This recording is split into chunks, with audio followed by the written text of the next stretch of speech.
guys, so Dexter Resurrection episode 7, course correction, which I find to be pretty fitting because like I've said in my other videos, I feel like I was hopefully optimistic that the fast pace of the story and the plot device just moving the plot forward was them course correcting. And I was watching somebody stream and they brought this show up and they said it was their favorite season since season 4. And I commented saying, like, I feel like I'm watching the old Dexter. Well, I figured out why. Clyde Phillips, the original showrunner for the first 4 seasons, is the showrunner for this. He left the original Dexter after season 4, and, you know, it wasn't as good. The 5 and 6 weren't horrible, but they weren't of the same quality. So, course correction, I do believe that they are just moving quick to establish their universe here, in which I hope that they just continue him being a serial killer in New York City. I think that could be pretty neat because New York City is so grimy. There's a lot of possibilities there. But this episode starts off at the serial killer Avengers castle, or what's left of the serial killer Avengers. And there's a little ominous stare between him and Gemini because we don't know if Gemini knows that Dexter killed his brother or not. And then we fast forward and there's a show and tell. He's got to present, but first it's the ponytail guy, and he brought a video of him doing his work, and Dexter is not comfortable with that. And it was a little bit rough, but I kind of like it. You got to get kind of dark because you want Dexter, who is a killer, to be the good guy. So the only way to do that is to highlight how bad somebody else is, which they've always done, of course, but that's the way you got to do it. And it's weird how good storytelling can make you root for a killer like that. One thing I want to say is I really liked how, like I said, we're back to, I feel like we're getting back to the original stuff and the humor that's involved with this show. Just little moments, you know, that I really appreciate. Like when Dexter's rehearsing, or when he was having lunch with that ponytail guy, and just the little quips and everything like that. Does anybody have any remedies for an upset tummy? Kill you, dump your body in the bay. I really appreciate that kind of stuff. And another thing that I liked was Harrison texting Dexter about the college tour, that he wanted him there. That gave me a little bit of anxiety, though, because I didn't want Dexter to miss it and then it create a wedge and we have to start this bonding all over. I didn't want that to backtrack because we're already fast-paced and moving that. I just didn't want a little speed bump there of him trying to, you know, patch things up with his son again, because I felt like we already just moved right through that. But I like how it's kind of touching back when Dexter was trying to be a family man and do what he does. So we're touching on that again, which is cool. And then we got Batista talking to the detective because he's not giving up. Now, I've always really liked Batista, you know, but I hated his arc with LaGuerta because it just came out of nowhere. They just started a season, if I remember correctly, like they wake up together or they're in a room together or something. I don't know. I did not like that arc, and that's what led to this, which I really don't want to dislike Batista, but you're gonna have to choose sides in this. So anyway, it gets mentioned that there's no Lady Vengeance fingerprints on the watch, which makes sense. And then back at the serial killer Avengers castle, we got Dexter, who decided he wants to poke the bear, mess with Gemini a little bit. I think the emotional bonding ploy was to increase the chances of an impulse attack. Maybe. I don't know. I'm not quite sure, because I think revealing that you killed the brother probably would have been enough anyway, which is a little bit lazy, you know, because we just established he has a twin. We didn't know if there was going to be a cat and mouse thing. But we've already established that this is going to be fast-paced, a bit lazy, and I've come to accept that. So why, you know, decide to not like it at this point? I'm still having a good time. Earlier at the castle, we see why Prater is interested in serial killers. Now, Peter Dinklage is a phenomenal actor, of course, but there was a slight moment that took me out of it because it reminded me of Tyrion Lannister. When I was a boy, I assumed my parents would live forever.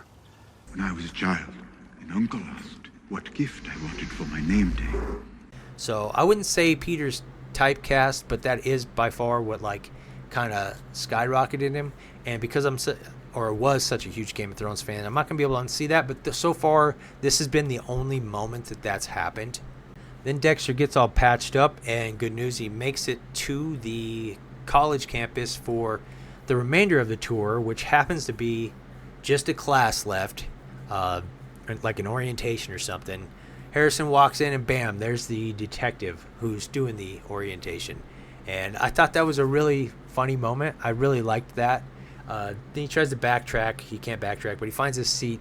And then we get Dexter come in with the exact same moment, which I thought was good. I really liked that. That was a nice touch to everything. Oh, before I forget, I wanted to mention, after Dexter killed Gemini, I was like, all this left is the ponytail guy. And then I thought, well, the detective chick's always got her hair back, but I don't think she's ever had it in a ponytail. So I'm worried that might be another nice little convenient plot device where she's onto him, but somehow she crosses paths with the Modern Family guy, the ponytail guy, and he takes her out. But either way, she starts talking about the Ripper. Now we get a voice of the Ripper. This is one of those calls. A message he left for the sister of a victim. She thought she could run. She didn't have anywhere to go in that shitty little house of hers. All she could do was cower in her own bed, your sweet little sister. And I saw some theories that people thinking that Blessing was the Ripper, which would have been kind of interesting. But we get that voice, and that doesn't sound anything African-like. And I don't think he's faking it, because his mom had the same kind of accent. And I saw a comment somewhere of a theory that maybe it was Jonah Mitchell, which is the Trinity Killer's son. I would rather it be her partner, the detective partner, than, I don't know. I mean, how many member berries are we going to blend up into this? I guess that would kind of be cool, but like it would just be a little bit like pulling a rabbit out of a hat. Like, oh, here's this, but wait, there's more. You know, that'd be just a little too cheesy, but I guess it'd be cool. I guess I don't really remember. I thought that Dexter found him in that small town and ended up killing him because he killed his mom and sister. That's what I thought. Maybe I probably should have looked that up, but I didn't think about talking about that theory. It just popped into my head. Now we round the episode up with Dexter messing with his blood slides, and he hears music upstairs. He's like, reminds me of Miami. Knows it's Batista, runs up there. Now, I mentioned earlier I didn't like the LaGuerta arc with Batista. I really don't want to dislike Batista. Now, that wasn't his fault. It was just the arc itself with LaGuerta I did not like. But they have a little, pissing contest, and then they're driving in the car, and Dexter's pretty much like full reveal without fully revealing at this point. And I'm not sure how I feel about it, because, like I said, I liked it. Batista, but you got to pick a side, right? And we'll see, because something's definitely going to happen, because he puts a tracker in Dexter's car, so he might just get caught in the crossfires or something.